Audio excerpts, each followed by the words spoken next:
Welcome to the LCS studios here in Los Angeles, California, where 20 LCS hopefuls have been boot camping under the guidance of LCS coaches, culminating in today's clashes. I am David Freak Turley, joined by Grayson Golden Glue Gilmer and Mark Zimmerman. How you doing? Hello, hello. I didn't get to show up in a nice Honda. No?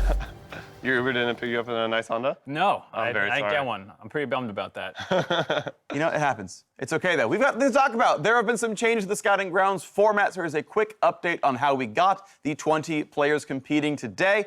The top 10 from North American solo queue, just like in years before, came over, as well as 10 players from 2 teams from the Face It qualifiers. And this week, all 20 prospects were drafted into the 4 Drake teams, which themselves are led by combinations of LCS teams and their coaches. It's been exciting stuff so far. And, you know, there have been some good players we've seen. Yeah, I was talking to a couple of the coaches. Kelsey's backstage. I saw Invert as well. You know, most of the coaching staffs from the LCS teams are here in some capacity.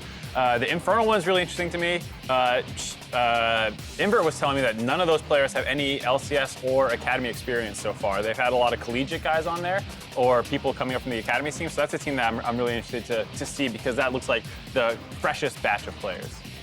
Yeah, definitely some raw talent over there. Of course, there are some ex-LCS names there as well. But over the last 3 days, the 4 Drake teams have played in a best-of-3 double round robin. Mountain is the first place finisher so far, with Ocean facing off against them as the second place team. That leaves Cloud and Inferno to face off in our first series as the 3rd and 4th seeds. Now, in these best-of-3s today, players will be looking to show off their stuff ahead of the draft, where each LCS team has a pick in reverse standings order, and these LCS teams can trade or utilize that draft slot as they see fit. We'll see if they pick up some new talent. Talking with some of the coaches here over the week, definitely are a few who are like, yeah, you know, I'm looking to fill a couple of roles. And I'm really excited for it. 2 years ago when we had the draft before, I tried to get everyone to boo Commissioner Chris Greeley. I'm going to try and rally the people again. Make sure to boo. I'll be out there booing, hopefully. That's the most important thing. The other thing, like you're saying, the players getting drafted. That's really important. Get close to the stack rank. I was watching, so I was coaching Cloud one of the days of the scrims. I think one of the coolest things about this is how, I guess, intense it was for all the players, because all the players know, like, this could be like their foot in the door of going, like, starting a new career as a pro player. So, you know, everyone was trying really hard. It was really, I guess, intensive set of like BO3s that they were playing. So I'm really excited how they'll do on like their final day. Like, kind of this is the point where all the work that they've been putting in the past week, and I mean, obviously to get Challenger to even get here, will kind of come to like one day and one point and see how they can like handle that pressure. So I think I'm pretty excited for the games today. And I think what's really cool too is C9, the organization, when we had the draft, 2 years ago, the fact that they moved up to take, I think it was Blabber with their first pick back then. We took Kumo. Kumo was our first pick. Yeah. Kumo was our first pick. We picked Blabber like 7th, I believe. Yeah, but What a bargain. Yeah. Yeah, true. So I mean, that's just cool to see that, you know, those guys did end up playing for C9 for the last 2 years, and, you know, Blabber getting stage time at Worlds was also really nice to see. Same with Kumo. Kumo played versus Team Liquid, like solo killed Impact, right? Oh, straight from scouting, and both these players straight from scouting grounds, right? So it's like the path has been, you know, they were kind of the trailblazers. The path has been made. I kind of want to see like who can follow in their footsteps. Yeah, and so the whole week's worth of effort is certainly valuable. I was talking with Zix earlier in the week, and he was impressed with specifically Chime, that he was like getting better in matchups day over day, that he was receiving coaching, and then be like, okay, and then like it was noticeably better the next time around. So definitely a lot to watch for here. Definitely some good players, and yeah, like you kind of talking about it, it's not only how good are they from playing solo queue, but how pro ready are they? So are they receptive to coaching? Like, you know, are they good at leveling up and seeing which players were listening and which players were just kind of here to be like, nah, but I'm already good. And I think that's what's really interesting too, because some teams might be looking at this more like, oh, I need a top laner. Let's see if we can find a good academy-ready top laner who might need to sub in for my team later. You know, free agent still needs to happen, of course, but just having more options. Whereas some people might be saying, well, let's go develop someone like a Chime who, for the most part, seems like one of the bigger unknowns in this entire event so far. So people getting hands-on experience with him over the course of the week, and then finally getting to see him play today. Yeah, cool stuff here, of course. You know, excited to see sort of what happens like on the big stage, right when the pressure's on. Does it look a little bit different? Do you play a bit more constrained? That'll be something to watch for. You know, like one day we'll see what comes out. Yeah, so, I've heard some strong things about some players in Scrim so far. We'll see if those things change at all over the course of the games. Doing well in scrims is not the same as playing on stage. SKT World Champions. SKT World Champions. Who knows? Okay, so to conclude our day, one player will be crowned Honda Scouting Grounds MVP, selected by the coaching staff of the LCS teams participating in this showcase. The Honda Scouting Grounds MVP will take home this one-of-a-kind Elder Dragon trophy. It's awesome looking. I dig it. That's super cool, yeah. I don't think they've had anything like this in previous years. There was a trophy for the winning team, I think, but I actually prefer like So the MVP is getting that. but the player MVP is getting it this time. You actually get to super cool. take something home. Yeah. Yeah. Yeah. I don't think LCS players. I mean, you get the MVP does get that one sound. You need to make like a pseudonym. You need to make a new account and like hide your face. Just so I can go home with this trophy. Yeah, just like disguise toast, kind of how he did it with Hearthstone. Just do the same thing, you know. Honestly, yeah, that's a good idea. Actually, I should do that. All right, can't wait for Gilmer Grayson. Yeah. Blue glue or something like. No one will know. Oh god. Who could tell what's going to happen? So to get a grasp of all the faces competing today, LCS analysts have been giving their Honda scouting reports. I'm excited to hand it off for the best report yet this time, coming from the bot lane.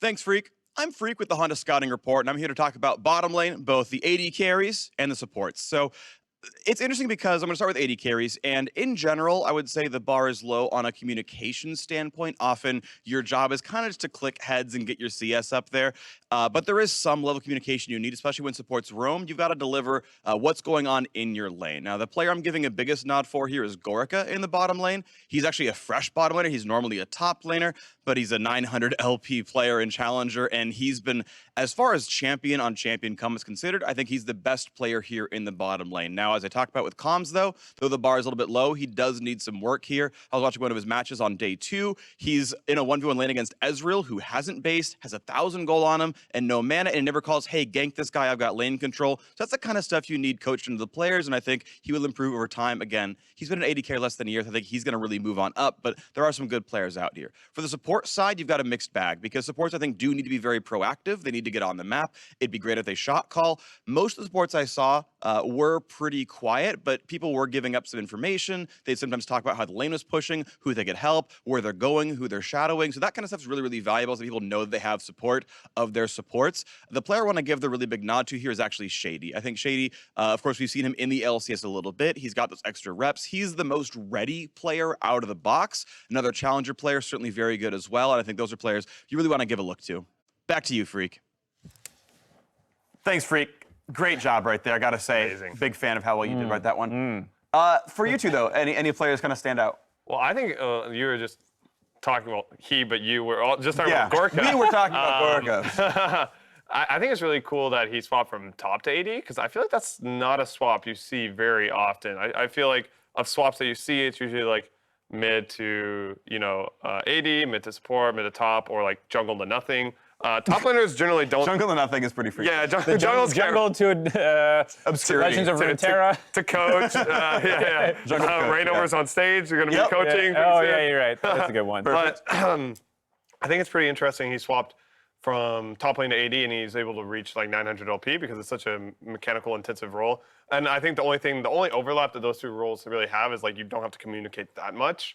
Top laners are generally kind of on an island. You're basically only responsible for teleports. And AD carries are in the same line. You're not responsible for that much in the communication aspect. So it's pretty cool to see someone swap, and I hope he does well in today's games. Yeah, he's got a lot of experience from his time in collegiate, So I think that's maybe one of the things that he can, move over easier than some people who are trying to lane swap while being a new player and competitive. He's at least had some competitive 5v5 experience and knows what kind of goes into it a little bit more. So you have that muscle trained while you're learning the right-clicking heads, as you so eloquently put it. So eloquent, Just play Caitlyn, headshots for free. Yeah. Now it's time to send it over to Riv and Azael to bring us our first best of 3. Thank you, Freak, Golden Glue, and Mark Z. I'm Rivington Vision III, and I'm excited to deliver some much-needed League of Legends action alongside my good friend Isaac Azael Cummings-Bentley. How's Worlds? How is everything? This is good. It's been good, man. But there's been a bit of a League of Legends drought since Worlds, so we're here to remedy it. That we are. We are loading up for our first series as Cloud9 goes. I knew I'd do that. As Cloud goes against Inferno. And to get you started on what's going on here and who's competing today, let's jump into the roster rundowns on the blue side for game 1. It's Cloud, and their coaches are Cloud9, but we'll get into that. Top lane Zig, jungle and Nori, mid Wolfie, bot Gorica, support Sandpaper X, coaches Cloud9 and TSM. Good job there, Brain. And challenging them on the red side today is going to be Inferno.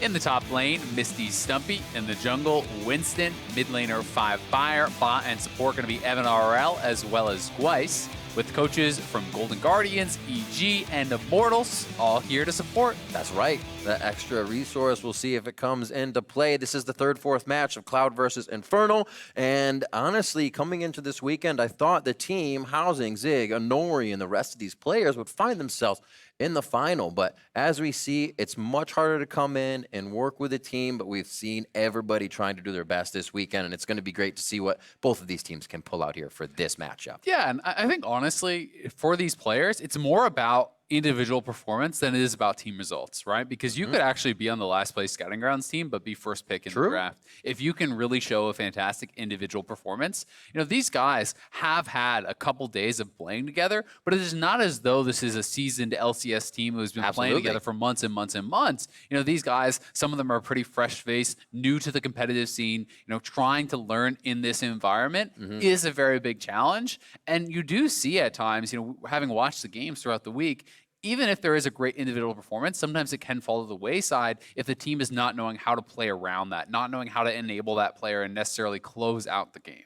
Absolutely. We saw a few games yesterday, maybe even on social media, where you saw that 45-7. It was interesting enough that team that had 7 on that one did actually win the series. I won't go into it since we didn't know the full teams to disclose what they had in those scrims. Maybe you'll see them online later. But just seeing how much variance we've had in the results of these games, like you say, shows when people are turning on and then not able to perform. And that's what the scouts are looking for. Can some of these previous LCS players show the entire time with their experience, with how much veteran play they have behind them? And can the others that haven't had that experience, that aren't tested on stage, put to the wayside that they're playing against Academy or LCS players and play their own game?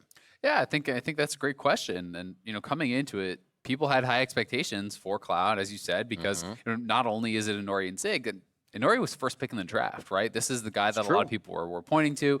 Some coaches had singled him out as, quote, by far the best player here, right? And I don't know if they still have that same opinion after having watched all of the scrims, but Inori was a guy who had a lot of hype around him coming into it. He had been out of the scene for a while, but had some impressive performances on the LCS stage in the past. And you think back to the Phoenix One days and some of kind of those big upsets where he was playing a very explosive carry style. Now he has been working hard to try to get back into the scene and put alongside Zig, who was a mainstay in both LCS for a couple of years, also has been in the Academy. These guys have a tremendous amount of competitive experience, and people are looking at the squad and saying, all right, yeah, they're going to run over the competition.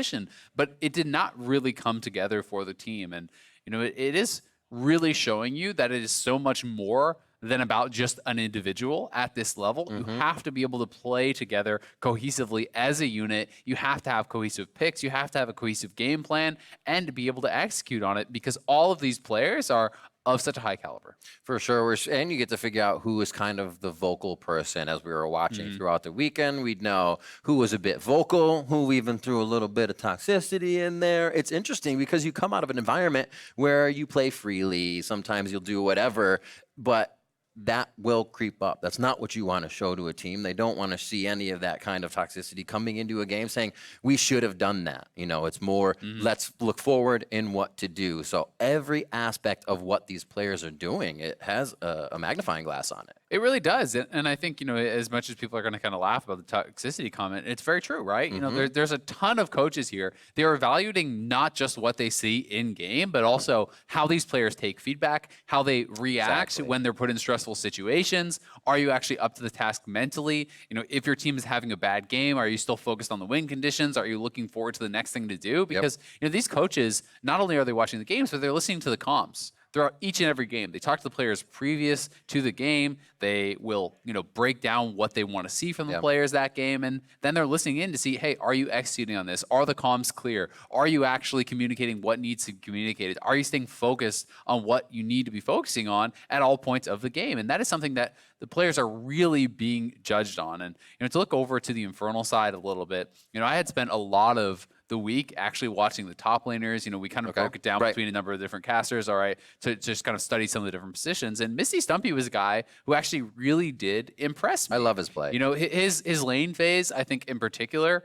had been very standout. He had by far the best CSD. He had really tremendous gold leads that he had been kind of creating for himself oftentimes, and he's a very aggressive carry style top laner, and it is really fun to watch him play. It didn't always result in wins for the team though, because whether it's a breakdown in communication of how to best utilize that lead, or how maybe it's he doesn't know how to play it out, or the team doesn't know how to play it out around him. The leads didn't always result in a win, but he was pretty consistently able to create those advantages and did show some very impressive individual performances. Absolutely, and the Infernal squad kind of saw the potential he had beforehand. He foreshadowed his own caliber of play. First pick for top, third overall, so very, very early in the draft for him. I mean, he has himself up at 615 in Challenger, which is a little bit lower, but still focusing on school and being able to keep all that. He definitely has a workload that is impressive for his positioning in league play. Yeah, and some of the coaches have been talking about the fact that that he had been around last year and wanting to see the growth from last year to this year. True. And people have seen that growth and have seen that he has improved and is really kind of stepping into this role, I think, a lot better. I was also pretty impressed, I think, with Evan Orell and how he was handling criticism and handling the feedback from the coaches, getting to listen in on some of the VOD reviews and listening in on some of their kind of interactions post game. He was a player who did strike me as a very mature guy and someone who was very receptive to that feedback and hungry for the growth. And I think that's true of really everyone on Infernal. This is a team that clearly wants to be pro, clearly wants to be, getting to that top. Evans had a taste of that, right? Playing internationally. What was it? The LAN Closing Cup in 2016. Not many players have a chance to play in front of a crowd. That was 25,000 people already in his career that he's had the pressure of playing under, and an instance where he had to think kind of immediately and hopefully not blow the game for his team, because it gets a little more interesting. We've heard players say when you can feel the thunder of the fans rumbling through the floor and your decision making and objective taking, and it changes the entirety of the game. It's not playing at home. No, it really isn't. And even just being outside of your comfort zone, for a lot of players who are used to playing, if they're at school in their dorm room or at their house or whatever, it is such a different environment to be playing not only, in the LCS studio, but in the scrim rooms and everything. And you have people all of a sudden watching over your shoulder, evaluating your play. It's being recorded. It's being watched by all these different coaches. Man, I can't type when people are behind me. A microscope, right? You are really being evaluated down to the smallest thing, down to how you're managing, the minion waves, how you're executing on all of these small little things that the coaches are actually checking for. And that is something that is very prevalent in their minds. FLICKR is a guy who, coming into this event, is extremely high rated on the ladder, over 1,200 LP in Challenger. This is a guy who is hungry to go pro. And I saw him at times fall prey to nerves. We saw, his kind of high end where he is able to really, really shine. But we also did see games where I don't think we're really getting what was representative of his true level of play, where it did seem like it was nerves, where it did seem like you get into your own head a little bit and you feel like, hey, I need to force something here. I need to get something done. Because these players are also oftentimes stepping outside of their comfort zone as far as champion pool. Because you may have really climbed the ladder extremely well with X champion, but the coaches want to see, can you play all the meta picks? Can you fill all these different roles? Can you be a true carry threat? Okay, great, you can do that. Can you actually play a more supportive style? Can you be a roamer? And seeing him asked to play Nautilus and almost kind of imitate what we saw from Doomby at Worlds, that's a tough ask, right? It really is. And I have two questions or kind of two things revolving for him. Is he came in on a new, that was the Zig, that was the Inori team. So there are a lot of opportunities to look great when those two are controlling. Top, mid is safer. And then the second one was, as we said, when we saw him on Infernal here at the Honda Scouting Grounds, was that he fell behind a little bit. Now, still picked quite early in the draft at second for mid, 6 overall. So they are seeing that FLICKR has that potential to show up. But I think, as you were saying, there is a bit of nerves starting to play in here as we get towards the end of Scouting Ground. So as the teams are getting ready on stage, let's check up on Cloud Gorica on his time at Honda Scouting Grounds. I think that initially there was a lot of conflict between the veterans and a lot of the rookies, right? And we'd run into a lot of the veterans wanting to do having one mindset of how to play the game, and the rookies having kind of a different mindset, right? Especially with me and Inori, that was like one of our first conflicts, right? Like we just had different views on how to play the game properly.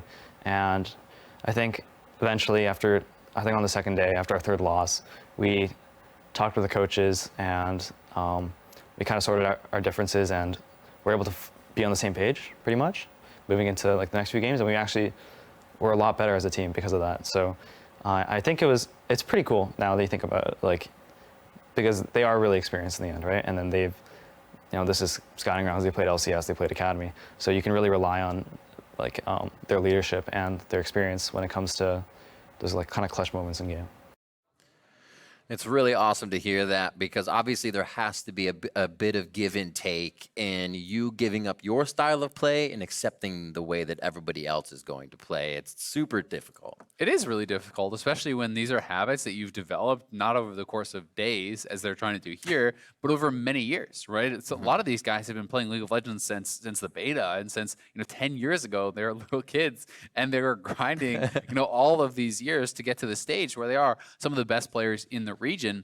But those are habits that are very, very difficult at times to break, because you are so used to playing the game in a certain way. You are so used to trying to play the game almost through the solo queue lens, which can be very different than competitive. There are different expectations. There is more of sometimes playing for pressure rather than playing for just your individual lane advantage. Sometimes you have to actually stay out on the map longer than you would want to get the wave in a certain spot, so that your jungler has access to the scuttle crab and isn't going to get collapsed on, and things like this, right? So there's all these different things that you have to think about that you're not always looking at on that individual level in solo queue. Absolutely. I know one of my favorite things when I played competitively in games was scrimmages with other teams, combining with teams, and then going over and hearing somebody else's just kind of viewpoint on something. Because as you were saying, I call it going over the same speed bumps. You're okay with it. It's not a big speed bump. It works for you. But until somebody tells you to go around it and you're like, oh, well, that's amazing.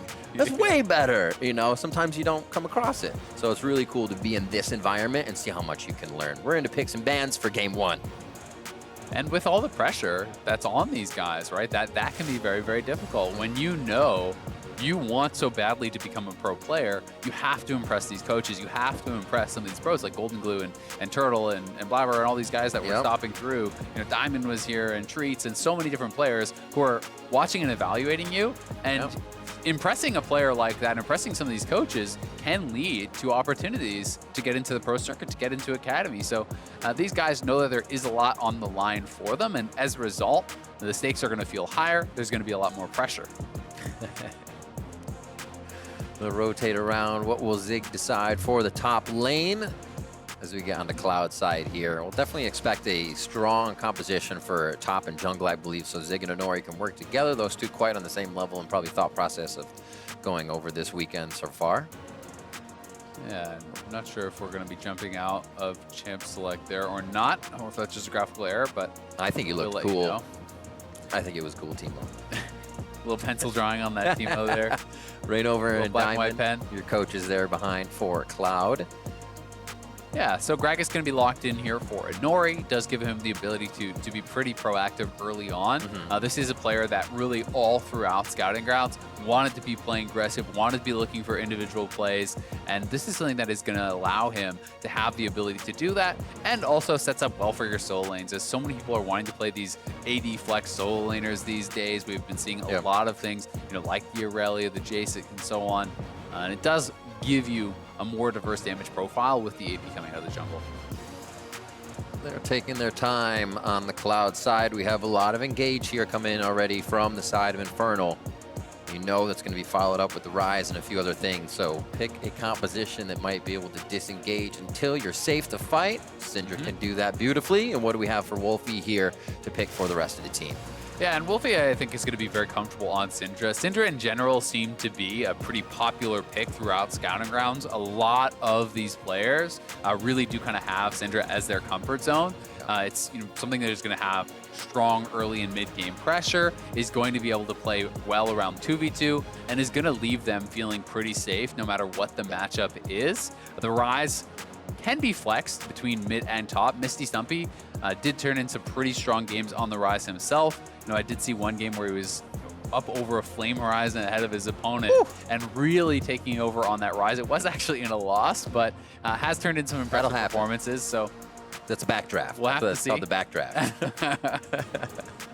Lee Sin picked up. Winston looking to put a little spice on the first game here, and definitely will have to show up. Kragus won't be an easy one to fight against, but you can be pretty nimble around the big man and get the plays into your favor with this Leona. And I think Winston is a guy who's really going to have to step up if Infernal will be able to compete in this series. Winston, I think, has been having trouble against some of the top junglers in this tournament. A lot of guys pointing towards Fnatic as well as Inori as these individual, really strong players who had been kind of, at times, outshining their opponents. So we're going to have to see some consistent play from Winston if they're going to be able to take this one against Cloud.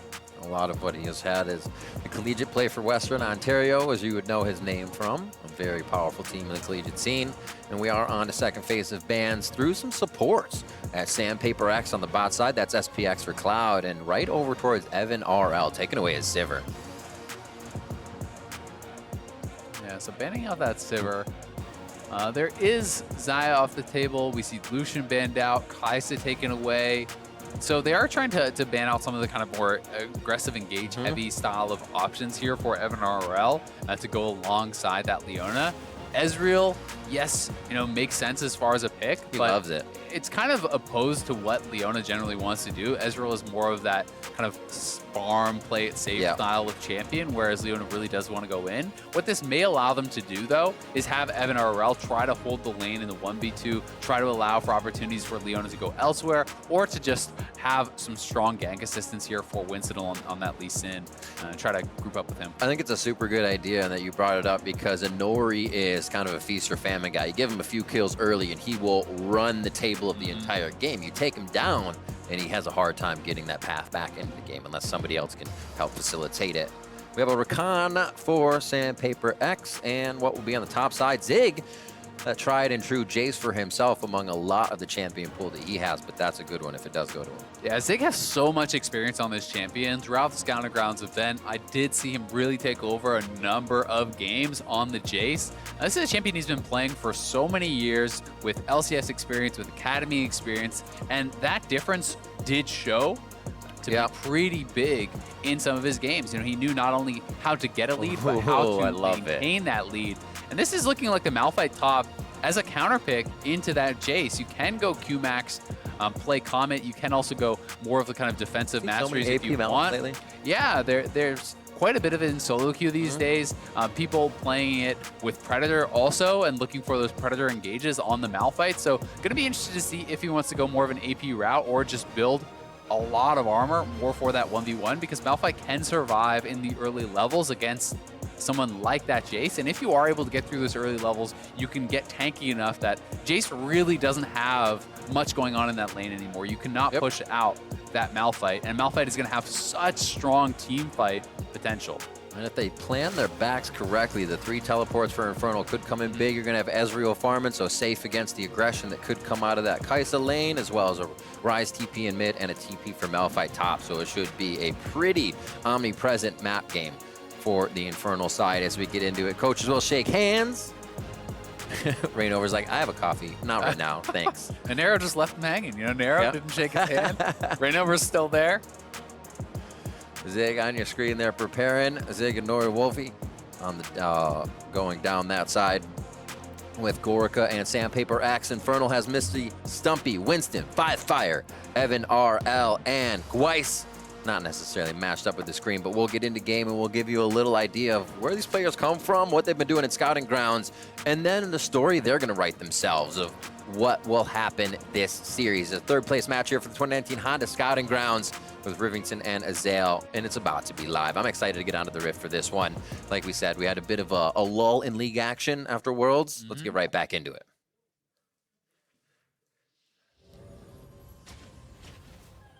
All right. Moving in, so that's the point you hear the crowd. Well, there's no crowd here today, but that's okay. Everybody online was sitting up and cheering. I love it. I can hear them at home. In your mind's eye. Yep. And then as we tweeted before, there you go, 30 seconds. She's welcoming us to the Rift. We get our presentation. Very nice, very nice. We're introduced to the Rift. We may not get a true damage music play, but that's good enough. Yeah. All right, so we are into it. It's going to be Comet Malphite. This doesn't necessarily mean that he has to go full AP or anything like that, but it is a very, very powerful lane-focused rune here for the Malphite. You can really just pretty much anytime your Mana Flow ban proc is ready, you just Q Zig here on this Jace, and you can help to poke him down over and over and over. It is going to be Klepto Jace, and does have that Corrupting Potion to start, so he's going to have quite a bit of sustain. You can also pick up, potions through Klepto, which can help you to kind of survive this lane. And we want to see how much pressure Zig can get down in those early levels to try to create an advantage. Because if you don't get ahead of Malphite, it really does become difficult. Just kind of push you out of lane, watch him walk towards mid and ult Wolfie over and over again. It does not become fun, especially if you get Scuttle Control there. And you're also going to have to worry about Ryze later on in that side lane, because we are seeing this be that mid lane Ryze, but it is going to have to be Jace, very likely, who is matching up in the side lane later on against 5Fire here. That is going to be the kind of main split pusher here for the Infernal squad, and you can see Wolfie trying to shove in 5Fire, trying to hold him down here in this mid lane, and he wants to make sure that he's taking as much advantage as he can of this early game power that Syndra is going to have. He is playing Cleanse to try to negate that kind of gank potential, the setup that Ryze does have, with that empowered Rune Prison into a Q from Lee Sin. That can be very, very dangerous. So is going to be playing pretty respectful, not only about that, but also the Leona roams potentially. So we'll see how Wolfie can do. We will have to watch that one. Wolfie, one of the lower kind of LP rated at 74 Masters right now, but still able to perform. Putting his gameplay out there at a pretty high caliber this weekend, but nerves definitely setting in a little bit for him. And we said 5Fire is at 12:06 challengers, so a huge mismatch. And maybe the time they have to play currently for solo queue, because that's kind of what people say is if you have the time, you have the LP. But it could play out differently here on the Rift under tournament potential. Yeah, and I do believe Wolfie is the Wolf's Claw, who was kind of a pretty well-known Xerath player, Vel'Koz and these sorts of champions as well. So I do think he has been much higher LP in the past, but we are going to see a gank coming down here mid. Could it be Big Brain? Nice and safe. He knows he doesn't have to flash, doesn't have to cleanse anything. This is an easy 1-2 hit. And now they actually have eyes on Winston. So Nori may be able to work something off this, but I think he was just viewed on that. Or no, it's his word, so he's heading up top side possibly. Yeah, a good little bit of pressure, though, from Winston. And he didn't spend a lot of time here, so that's something key to kind of note, right? It's not as though he sat around mid lane for a minute and then went this gank. He's clearing, he walks past mid lane, he looks for a little bit of pressure, sees it's not there. Now he's back to the Scuttle Crab, and he's down going to be clearing out on that bottom side. So just relieving a little bit of pressure there for 5Fire, and it does allow 5Fire to get the push. So we'll see if he wants to actually hold on to his TP and hoof it back to lane here, as it is a cannon wave, and he should be able to do it. So no, he's actually just going to blow the TP. And this is really just kind of try to get lane priority. He knows that he is playing TP into the cleanse here from Syndra, so instead of holding on to it, he's just going to TP right back, try to shove in the wave, and actually deny as much of this as he can. The risk here is that it is a cannon wave, so you're not always going to be able to deny quite as much, since that does take like 8 tower shots. But in this case, going to be able to at least deny a couple of those minions, and the cannon should have gone down. So pretty well worth. Good consideration for Wolfie as well, in the same kind of sense, to head back and know he won't miss as much, but now has to kind of repair what's happening there. He has a good CS to clean up, so they should be safe. Level 6s are going to be coming up quite soon. Definitely a power spike for Wolfie. We could see a little bit of a Nori coming back towards the mid lane as just round warp for 5Fire. Top lane's going to get a little bit of love, thinking Misty Stumpy may have a Winston behind him right here. They're right, but Winston's a little farther off than he needs to be here for the Predator engage. And Nori's going to come in. That's the 1-2 punch, and that's a Nori picking up first blood for the feast, as we were saying. Yeah, nicely done there. And not only did they get the kill, the wave is actually in such a bad spot here for Misty Stumpy. It's slow pushing away from him. So if he doesn't TP back to this, he's going to lose so many minions, but you are always very scared to do that. They are looking for it all in the bot side. Gork is pretty hurt right here, as Twice can get himself to safety, but still takes a bit of trade damage back, as Evan Alrel is right on the front line, throwing the auto attacks for the Ez and Leona lane. They're putting down quite a bit of damage. Yeah, nice little engage. They got a good amount of poke there. I will point out, I really like that Winston actually made it his way up to top lane to cover that TP. Yes, the Cloud members did immediately base, so it didn't actually become relevant. But if you TP back in that situation as the Malphite, and Jace as well as the Gragas are waiting for you, you die and your game can be pretty much over. So Winston covering for him on that TP. But a well played out gank there by Inori. You could see he was holding onto his body slam, holding onto his flash until Misty Stumpy was already going to be pretty much guaranteed to die. Misty Stumpy could have tried to early flash. It likely would have been a flash follow and a kill. So then you just have to kind of judge, is it actually worth expending that? And I think in this case, as the Malphite, he's saying it's actually more valuable to just hold on to my flash and You're gonna have be the 6 soon. possibility of that flash ultimate engage, Yeah, that's way more pressure. I agree with you on that. Winston heading towards the top side. This will be second scuttle for him. As this one was picked up by Inori last time, so we're maybe switching sides of the map here second time around. The ping does go up. Oh, 5-5. I thought he was going to help him out for the Broman. And no steal as Zig has time to leave the lane. So not really gain control too much of the top side. Zig definitely has it pushed to where he wants for now to get a roam on. But nobody has a huge advantage. The assist feels good for Zig. A Phage in there so he can keep his movement speed in and out for the auto attacks onto Misty Stumpy. But you still have to wait for that Flash R now that Stumpy has. Yeah, and Lee Sin is also 6, right? So if Winston does get up to that top lane, there is pretty serious kill potential onto this Jace. He does have a little bit of a CS advantage because of the lane position, and you can see there's extra minions for him to pick up here. We'll see if he can actually avoid this, though.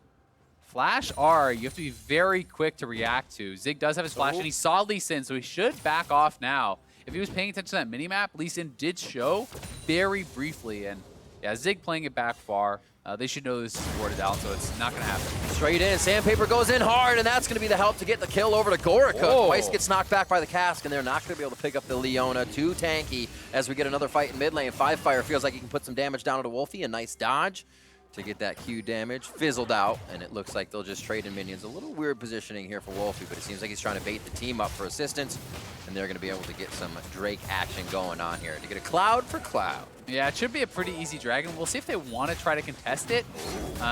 Evan RL is making his way down here, but it's going to take them too long to kill, so they actually are just going to decide to back off for now. I don't think Inferno can take it themselves. They because know they are that going to kind of have Stumpy's to coming answer down. these waves, and yeah. They're just, you know, if you're Cloud, just let Zig push in top wave. Misty Stumpy's going to lose even more farm having made this roam. You don't need to actually force anything. And that's pretty costly, honestly, for Misty Stumpy. You know, he has to walk down all the way to try to support his team on this, and that is more farm being lost to the turret there, so he's going to lose another full wave and have, again, that wave pushing away from him, which means once more you have to be looking to reset it. So here is the play. Remember, Winston showed top lane. As soon as he showed top lane, they know they can look for this play on the bottom side, body slam flash, flash with that engage coming in from the Rakan to follow it up. So that was really well coordinated there by Inori and SPX. You can see no hesitation to pull the trigger there when they know Winston can't answer this gank. There's no way for someone to be here. Misty Stumpy had no TP, 5-Fire had no TP, Winston's topside. There's no way it can be an even fight, and they're happy to go for it. There's almost no threat really coming back as well for them to 2v2 initiate with the Zyra combo now, or the Kaisa and Rakan combo now. As soon as you kill Ezreal, Leona has to run. Not much damage coming from the tank support, but we'll see if she can facilitate those initiations. Twice playing a lot of the Nautilus, a lot of Leona this week. He's been trying to get himself into the middle of the mix, so we have to wait for the fight phase for him as this lane seems to be going back and forth currently. And Inori just having much more of an impact in this early game. You know, he kills Misty Stumpy, puts that lane in Zig's favor, then gets down to the bottom side after Winston showed top, able to take down that as well. They're looking for an engage here, though. Good flash from Gorica. Zig goes to the skies, trying to hit up Stumpy. He does have Seeker's Arm Guard to start off, so look like it's going to be that Zanya's big damage ground slam ultimate to try and deter action onto him. But he's got a ways to go there, pretty expensive. Yeah, it is definitely a pretty expensive item. It'll take him a while. You can see that it is actually the tier build here from Zig, so this is going to be more about scaling. This started to gain a lot of popularity during Worlds, and generally does indicate that you want to play more heavily in the side lane and kind of set yourself up for that. So we'll see. how he's going to play it out. One of the things working in Zig's favor is also that, oh, they look for an engage here. Unstoppable Force kicks him out. There's the Sonic Wave they need to get the resonating strike. Nicely done by Winston. He has been working so hard to pick up a kill early. He finally finds one. Yeah, and that is a big one because there's no TP yet available here for Zig, so should be those minions lost. A poor flash, though, from Zig. Once you're actually locked in with that resonating strike, you cannot escape it. You do just kind of have to accept that death because it means he's going to be more vulnerable for a repeat gank as soon as Malphite ult is up. Luckily for them, they have priority on this bottom side. Wolfie threatening roam down at bottom, and they are going to be able to take multiple turret plates. So those 2 turret plates alone are worth essentially a kill here. Nice trade. FLICKR. Oh, is he going all the way? Got to watch Scat of the Week. Should be all right, though. Chooses not to go too hard into the turret. This is what you definitely want to see from a mid laner, the 1v1 situation where you can push out your opponent. Yeah, that's very, very nice from FLICKR, especially when you are playing this really heavily scaling champion on this rise, right? You know, he's picked up his Catalyst, he has his tier as well as Merc Tread, so he is still really kind of in those early phases. Here this is one more time. Zig stepping forward, trying to clear out this vision. Did not have the vision to really warrant looking for this sort of play. And let's be honest, the wave was at his opponent's turret, so that's what kind of prompted this. He thinks, okay, I'm safe to do this while Malphite is answering. But as soon as Malphite is leaving that turret, you need to be backing up, right? You need to be respecting the fact that he is coming over to you. Because I don't think that Misty Stumpy is going to look to defend that ward without his jungler there. And Zig gets punished pretty heavily for that, does go down, and loses his flash. And I think they're going to create pressure with this all game. Misty Stumpy's ult almost up already, and they're starting to encroach into that top side of the jungle, saying, we want to take something else, make this Rift Herald even more impactful when you don't have the team to guard it. What I want to see them do here is actually utilize Flash ult. That is up on the Malphite. Zig has no Flash. That should be a guaranteed kill. Winston should be pathing top lane. Yep. You know, trying to get a kill and drop the Rift. They are going to try to drop this mid instead and look to crack this, and I think this is great as well. FLICKR already has 2 plates off this, so if they can actually break this 3rd plate right here, they'll get the true damage charge, and if that turret goes down, we could see a Misty Stumpy ult. I thought we were going to. I was going to say not too early, focus the turret, not the fight. We've seen it happen before. But they get the turret. They're going to leave it for the 2nd tier to go down. And we get a TP back to bottom to save that turret. And that was really well played, honestly, from Inferno. They were losing pressure on that bottom side. They're going to lose that turret eventually. So they make a quick play towards mid lane, 5-man collapse. They utilize the Rift Herald, and that was really well done. But Inori going to look here. He has his flash. Oh, that was unleashed power.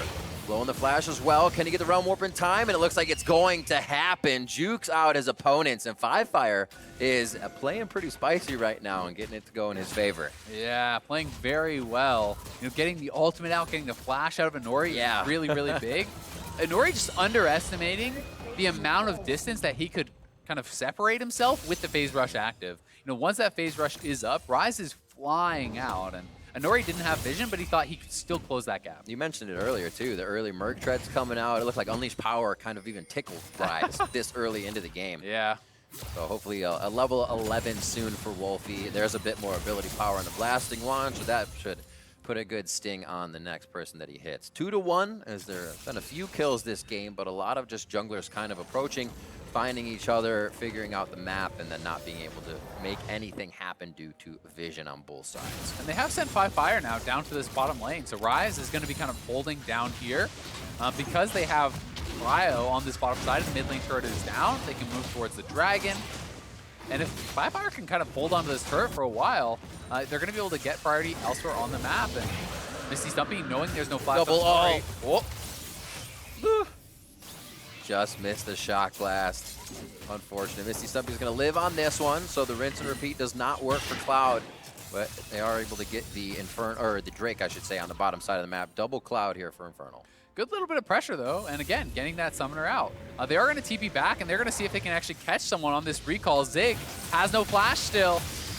Looks like it's going to be a tough... Oh, they throw everything at him. No chance to take down Winston if there would be one. And that Zanya's is finished for him, so they keep trying to make plays. Yep, and take notes of the boots here for Misty Stumpy. That's going to tell you a thing or two about what he wants to get done. He's grabbing the Mobies So it is going to be very heavily about the engage. It's going to be about coming out of fog very quickly to look for these types of plays. He does not plan on laning long-term against Zig, who's going to be building towards, you know, these kind of powerful 1v1 items. He has the tier stacking. He's building the Hex Drinker, right? You know, he's going to get to the point where he can shrug off a lot of what Misty Stumpy can do. So Misty Stumpy is just going to want to shove the wave and roam and look to group up and find engages time and time again. And I think we'll have to track, can they actually execute on that? Because, you know, if the game goes too slow when you're going for these sort of investments in roaming and playmaking, they don't always pay dividends. Right, and that's exactly what they're doing, is investing in that roaming. Misty Stumpy, we can just see use that teleport to keep top push. They have pretty great pressure on that. And 1-0 over the wall with the Zenith Blade, and that's a takedown onto SPX. They're getting a little too happy there in the mid lane, and they get themselves bit for it. Yeah, I'm not sure if he didn't realize it. Nori had no ult, so Nori doesn't have the actual follow-up damage to kill off by fire there. That is Flash Ignite and ultimate committed by SPX in a situation where they're never going to have the damage to actually finish off that kill. So that is just a situation where you need to be communicating with the squad. You need to be on the same page on if you have lethal damage there, and they certainly did not. So it does end up costing him his life and his big playmaking tools. So now you don't really have to be that scared of the Rakan for the next 5 minutes. And at this point in the game, you said Zig would have to find either 5Fire or Stumpy, but it looks like he's going to have to decide now, as they're both going to be split pushers with Stumpy so far ahead in his role. And he will be able to basically start a fight and get the rest of the team there with Zanya stalling out. Now, seeing the team fights, Misty Stumpy gets to dive in with Gweiss. I mean, how do you stop that as Cold or as Cloud? You're basically going to have to hit a perfect quickness from Sandpaper, reset the fight, and hit Infernal.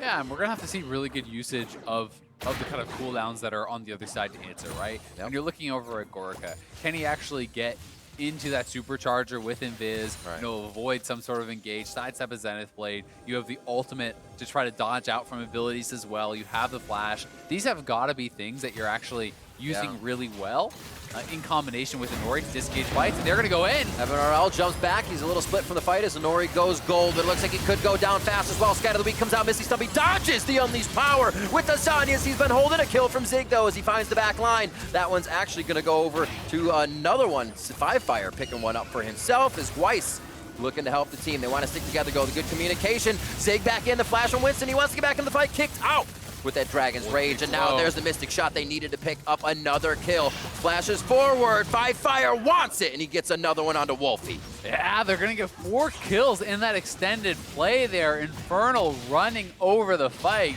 It looked like it was turning a little bit back in Cloud's favor with some of those bits of damage that were kind of coming through from the Syndrome. But here is that initial engage again. Misty Stumpy was actually spotted by that warp, but they decided to go for this anyway. A great shift from Evan RL puts him on the other side of the cast. Misty Stumpy re-engages, and the Zonia's immuning that Unleashed Power and blocking the 5th hit of the Kai'Sa passive, so buying a lot of time there.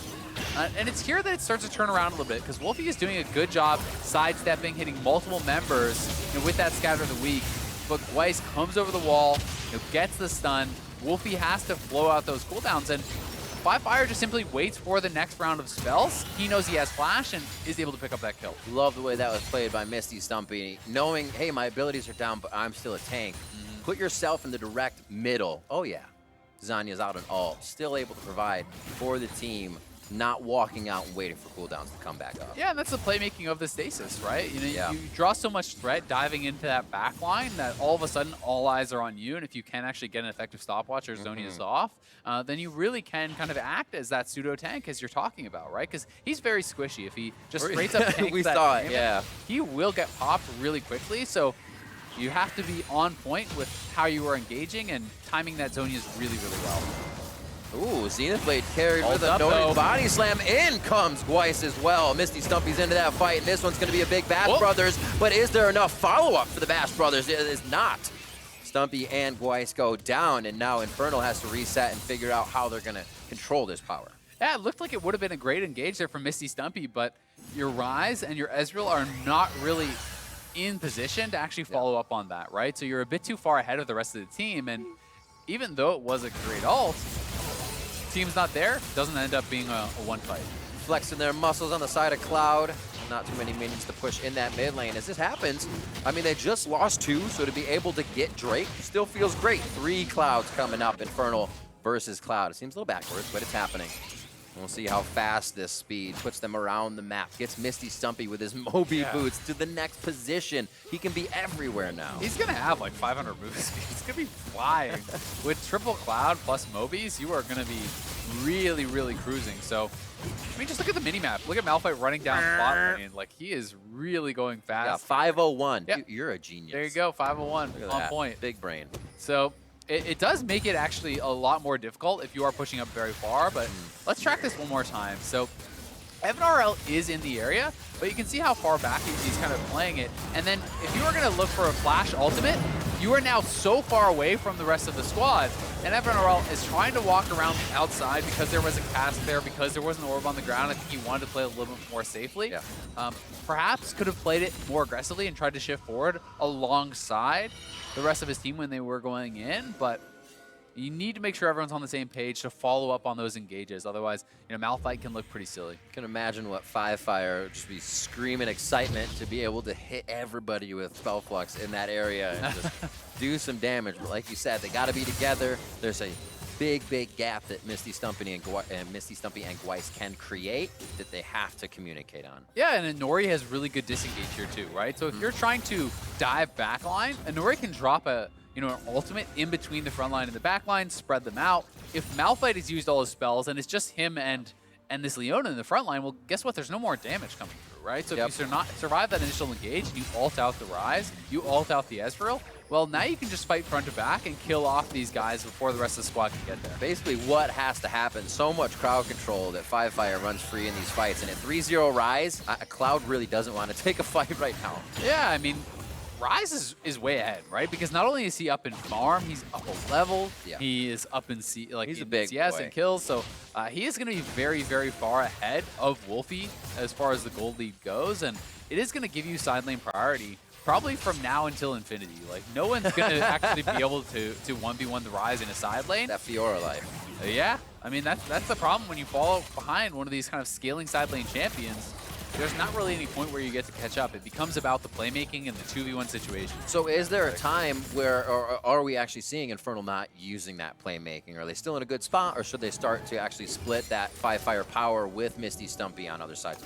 Yeah, I think I would honestly prefer to see the Ryze in a side lane and have Malphite group more often. I do think that you're going to create more of a kind of advantage through that way, because Misty Stumpy is never going to be able to solo kill a full Maw Jace, right? You're not going to have the bird that can do that. So you're never going to create serious tower threat and serious pressure through that way.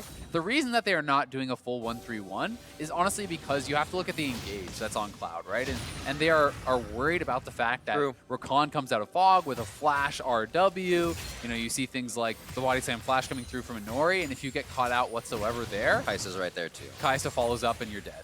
So that is what they're kind of trying to balance here, but I do think Ryze at this point in the game with a fully stacked Seraphs, a fully stacked Roa, no one can contest you in a side lane. He should be the one pushing these waves and trying to draw members to him, because Malphite can engage if it's ever a 4v3 or a 4v2 if too many people try to answer on a side lane. Oh, Winston getting caught out here, and that's what we were talking about. That's the catch. They have the follow-up from the Kai'Sa, and deleted off the map is Winston, even with the flash down. But Winston really had no business being there. Gweiss is actually resetting for wards.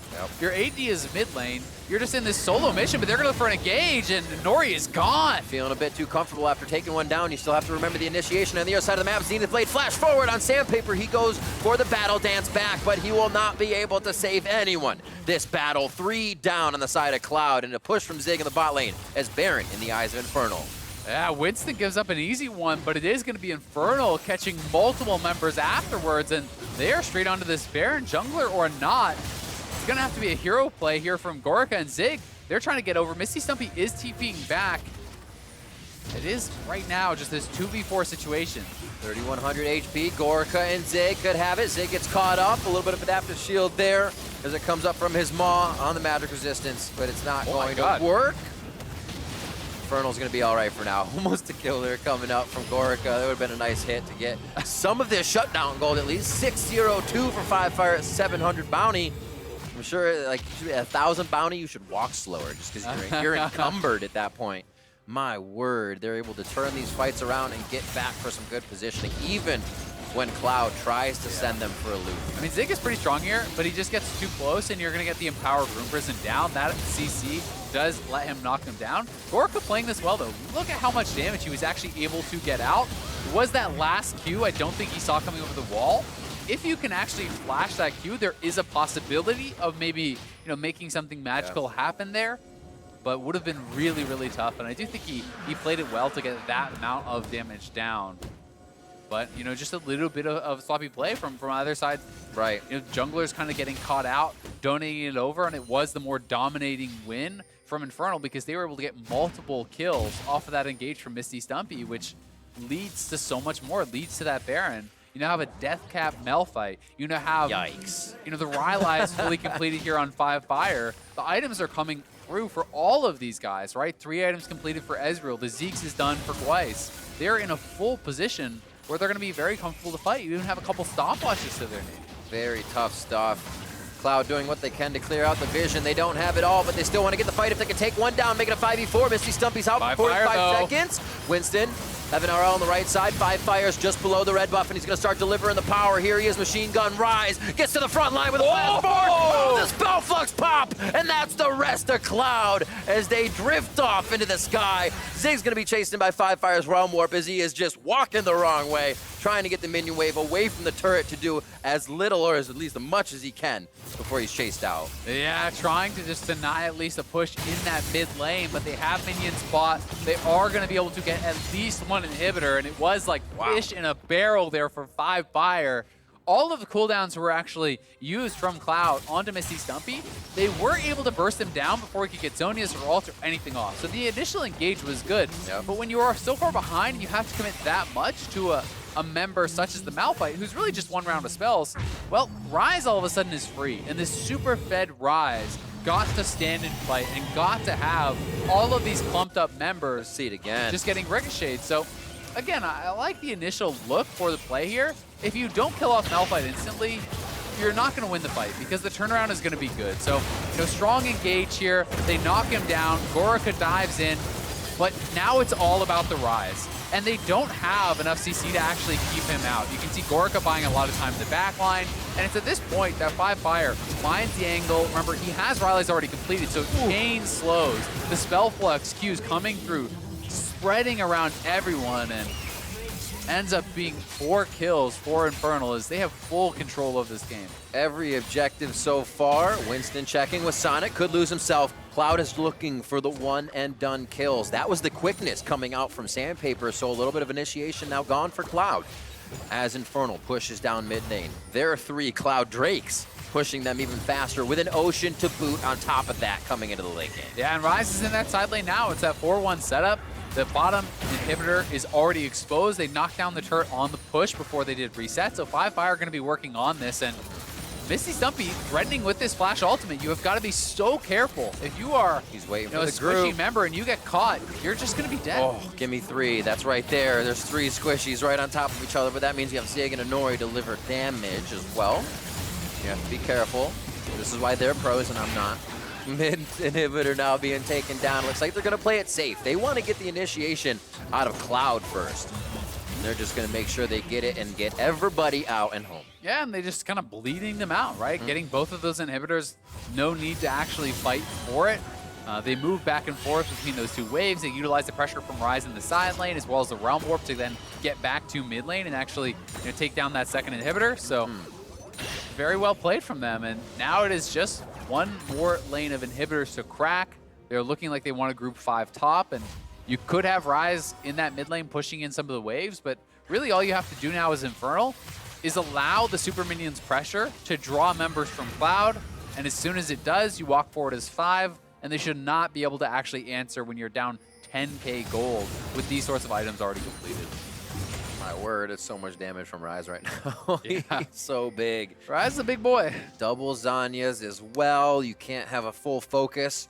Cloud's going to have to work around that. It gets so just disjointed and chaotic when there's so many Zhonya's to play around. Yeah, I mean, who do you focus? There's a GA on the Ezreal. There's a Zhonya's on Ryze, a Zhonya's on Malphite, a stopwatch on the Lee Sin.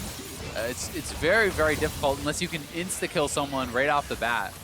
but there's no flash on Inori, so it's going to be really up to SPX here.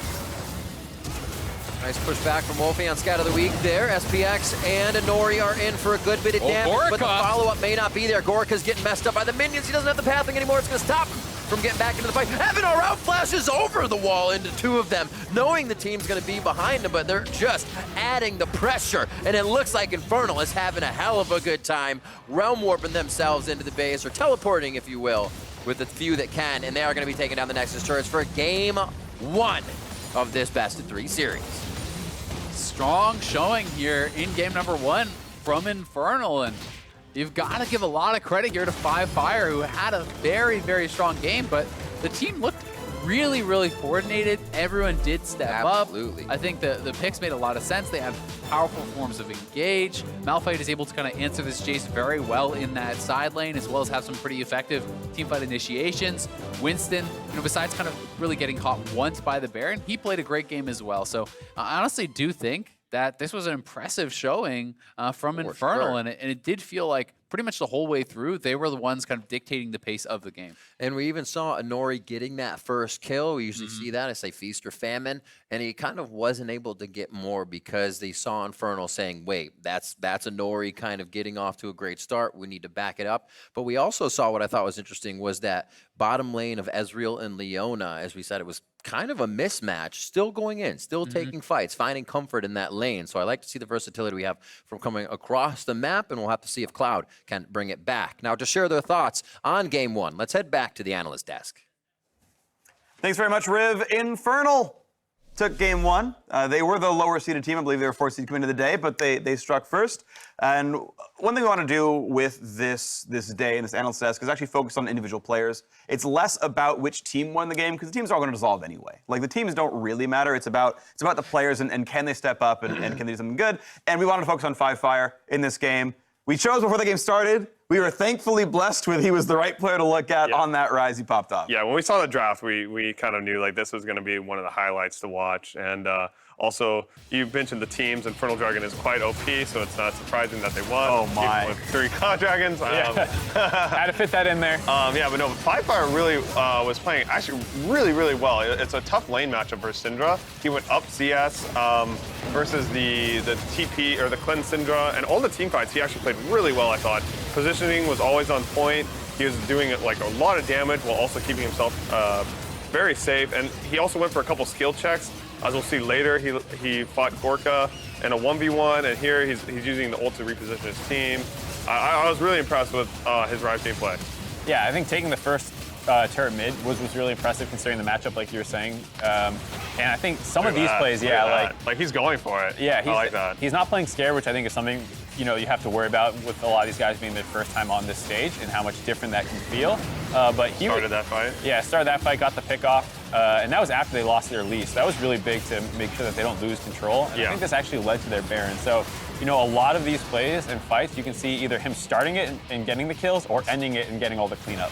Yeah, and as a player, it's a lot easier to perform in solo queue when you're kind of like, you're an anonymous person. There's no real pressure. If you win, it's not a big deal. But here, when you come on stage, you don't want to be the one making mistakes. So the people who are the ones like putting themselves out there and willing to take those risks and also succeeding as he did in these games, it's very impressive. And I think overall someone that people are going to be keen to keep an eye on just because he has, I think he was a top 5 challenger player for almost the entire year. Maybe he fell a little bit, but for a long period of time, he was basically the best mid laner in solo queue in North America. So he's definitely someone I think a lot of people want to see more of. He was in scouting grounds last year. I don't think he got picked up on an academy team, but he came back this year and had a great first game. Yeah, fantastic first game. The only caveat I would give it is from my memory in solo queue of seeing him, which could be inaccurate, but I do remember him playing a lot of Rise in solo queue, so that might be one of his best picks, if not his best pick. But fantastically played, if that is, even if it is his best pick. That was a great game of Rise. Yeah, I think it'd be important from this show. Other picks, of course, as well, right? Yeah. More eyes on here today, right? The coaches that are here, who are already here all week, like those people who are making the draft choices, they've got all the extra information already from all the other, 15 or so games that he's played, or about 20 games he's played. The other thing I want to bring up is I was able to sit with Infernal on one of their post-game retros, and there was a fight where the team took Baron. and they're healthy enough they could actually just re-engage. Like they could just take the fight because they weren't getting stopped. And FiveFire, he realized that before he called it, so he like peels off the squad 1v4. He's like, we're gonna engage. And he's like a screen away, right? Yeah. And the coach is like, look, that's a good idea, but you got to make sure you call that and then make sure they're ready for you. So it's like, you know, it's another case of like, well, look, you don't have comms in solo queue, right? Yeah. Like no one really shot calls solo queue. No. So it's like, look, you were right, but you've got to make sure you wait for your team. So like again, communications is always going to be something these players need more of. Even if you have the right idea in your brain, you got to get it to your squad. Yeah, and I think especially on a champion like Rise, this was a very active game, so you didn't quite have the opportunity to. But making sure that these have the ability to side lane correctly with this. You know, when you get a nice Rise and you get fed, the way you actually, you know, close out competitive is you often go into a side lane and start forcing these off-man situations. This was a scrappier game than that, but that's kind of expected. And he showed all the basics and mechanics to be able to play Rise really well. It's about, you know, taking it to the next step when you get into competitive. Of course, raw talent, we'll see what he can do in the future, but we are taking a quick break. When we return, it's game 2 between Cloud and Infernal. You're watching the North American Scouting Grounds.